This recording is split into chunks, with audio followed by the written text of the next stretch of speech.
이거는 진짜 제가 가장 자신 있게 저만의 꿀팁이라고 얘기할 수 있는데, 심지어 방사선 선생님의 그 인정도 받았습니다. 뭐냐면,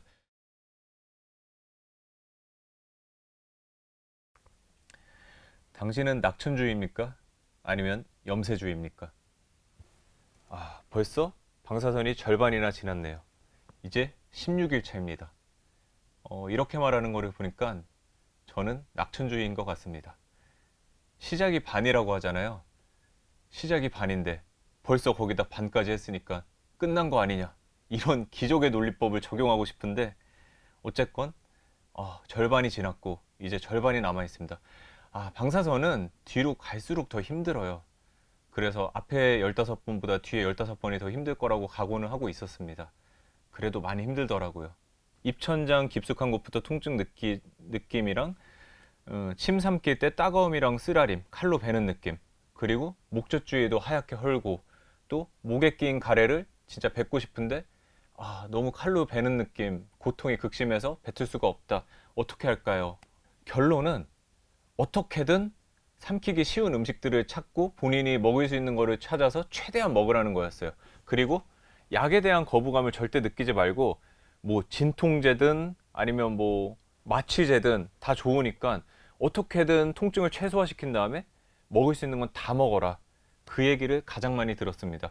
그 경험하셨던 분들이 공통적인 거는, 내가 과거로 돌아가면 무조건 약에 의존해서라도 그 당시에 훨씬 더 잘 먹었으면 지금 부작용도 적고 치료 과정도 더 쉬웠을 거다. 그거 하나가 너무 후회된다. 이런 공통된 의견들이 가장 많았습니다. 저도 약에 대한 거부감이 좀 있었는데, 이때만큼은 진짜 거부감을 갖지 말고 잘 먹는 데 초점을 맞추자 해서 주로 많이 먹었습니다. 그래서 제 목표가 있었어요.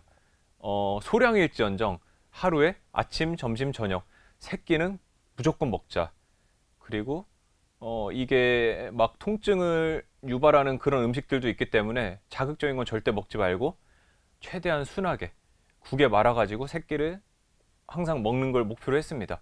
그래서 이 목표를 달성하기 위해 제가 좀 더 의지를 가졌던 것도 있고, 하루 세 끼를 다 먹다 보니까 몸무게는 조금씩 줄지언정 어느 정도 체력 유지는 되더라고요.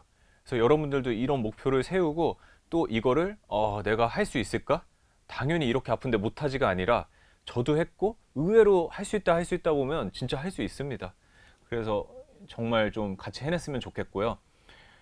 그리고 링겔도 저는 맞았어요. 이 시기에 밥을 세 끼를 최대한 먹긴 먹되 양이 많이 줄기 때문에 링겔이라도 좀 맞으면 도움이 되겠다. 그래서 컨디션 안 좋은 날 있잖아요. 너무 자주 맞으면 또 의지하게 되니까 일주일에 뭐 한두 번 정도, 오늘은 진짜 피곤하다, 너무 이게 막 체력이 없다, 막 일어날 힘도 없는 것 같다, 이럴 때는 동네 병원에 가서 링겔을 이제 맞고 또 그런 컨디션이 좋아집니다.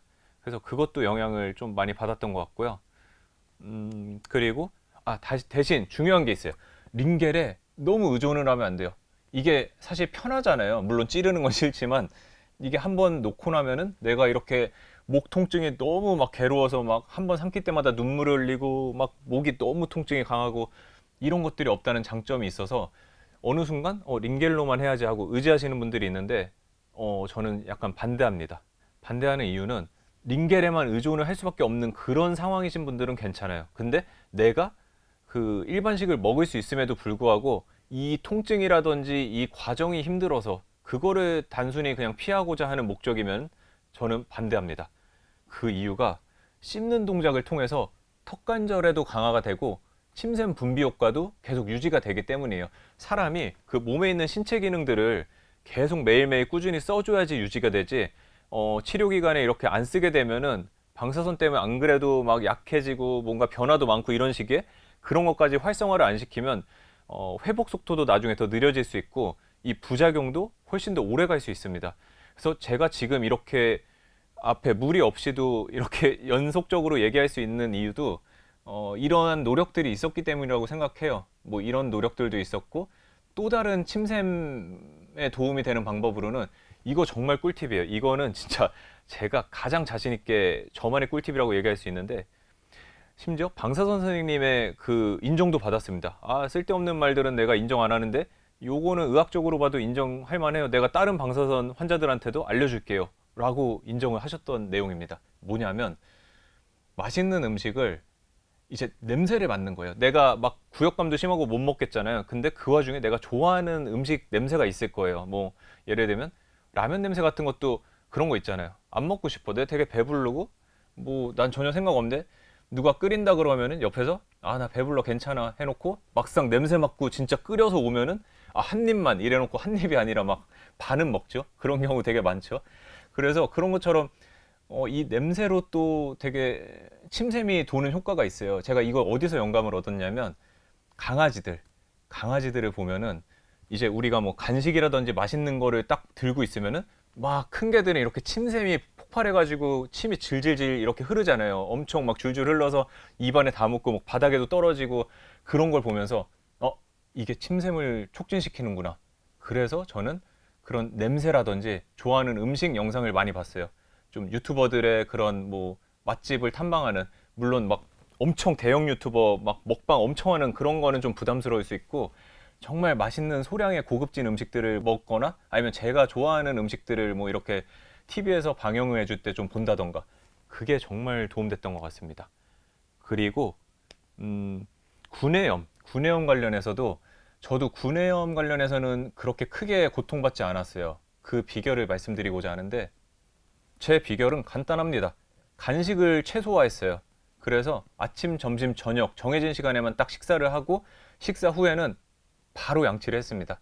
그리고 치실도 했고 그 탄둔가글도 했습니다. 그리고 나서 이제 입안에 자꾸 안 그래도 침새 먹고 약해져 있는데 세균이 번식할 그런 환경을 조성하지 않았어요. 그래서 저도 그 입안에 구내염이 원래 굉장히 심해요. 원래 이 비인두암 방사선 부작용 중 가장 큰 것 중 하나가 구내염인데 저는 그래서 구내염을 최소화시킬 수 있었습니다.